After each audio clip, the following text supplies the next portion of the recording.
বন্ধুরা, তোমাদের নমস্কার জানিয়ে ছোট্ট একটা ভিডিও আরম্ভ করছি। দেখেন সব গাছের যে গাছগুলো, যে বীজ থেকে গাছগুলো তৈরি করেছে, লাউ গাছ, কুমড়ো গাছ, তারপরে শশা গাছ, ঝিঙে গাছ, এগুলো এই যে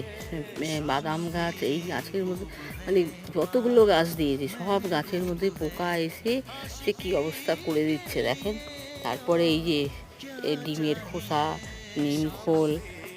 একটু সর্ষে খোল আর একটুখানি 0050 ওইটা মিশিয়ে, আর একটুখানি চা পাতা, এগুলো সব মিশিয়ে গাছের গোড়ায় শুকনোভাবে কালকে জল দিয়েছি। দেওয়ার পরে বিকালবেলা সব গাছের মধ্যে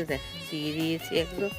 যাতে পোকামাকড়টা, যাতে নিম খোলটা যা বিশেষ করে দিলাম, একটু বেশি করেই দিয়েছি, যাতে নিম খোলে পোকাগুলো, গাছে ডালের মধ্যে অনেক কিছু দিলাম কিন্তু হচ্ছে না, ওই জন্য নিম খোল একটু বেশি